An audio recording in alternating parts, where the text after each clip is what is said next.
যশোরে আন্তঃজেলা মোটরসাইকেল চোর চক্রের 4 সদস্যকে গ্রেপ্তার করেছে ডিবি পুলিশ। এ সময় তাদের কাছ থেকে 5টি চোরাই মোটরসাইকেল উদ্ধার করা হয়। আটকরা হলেন সাতক্ষীরার শ্যামনগর উপজেলার চিংড়াখালী গ্রামের আলামিন সর্দার, একই উপজেলার বংশীপুর গ্রামের মোহাম্মদ আলী, চণ্ডীপুর গ্রামের খলিলুর রহমান ওরফে বাবু এবং একই গ্রামের কামাল হোসেন। 18/5/2024 তারিখ 17 ঘটিকা থেকে ভোর পর্যন্ত বিভিন্ন সময় অভিযান পরিচালনা করে কোতোয়ালি থানাধীন শেখ কামাল ছাত্রাবাসের সামনে হতে 3 জন চোরকে এবং অপর এলাকা হতে 1 জন চোর, মোট 4 জন চোরকে 5টা চোরাই মোটরসাইকেল সহ গ্রেপ্তার করতে সক্ষম হয়।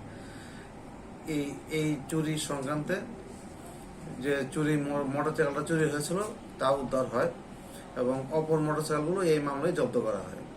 যশোর জেলা ডিবি পুলিশের ওসি রূপন কুমার সরকার জানান, গত 9 এপ্রিল মাগুরার শালিকা উপজেলার রিপন নামের এক ব্যক্তি ড্রাইভিং লাইসেন্স করতে যশোর বিআরটিএ অফিসে আসেন।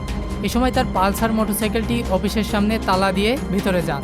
পরে ফিরে এসে দেখেন মোটরসাইকেলটি চুরি হয়ে গেছে। এ ঘটনায় তিনি থানায় মামলা করেন। ওই মামলার তদন্তকালে ডিবি পুলিশ সদস্যরা তথ্য প্রযুক্তি ব্যবহার করে অভিযুক্ত 4 জনকে আটক করে। এ সময় তাদের স্বীকারোক্তিতে 5টি চোরাই মোটরসাইকেল উদ্ধার করা হয়। ডেস্ক নিউজ, দৈনিক রানা।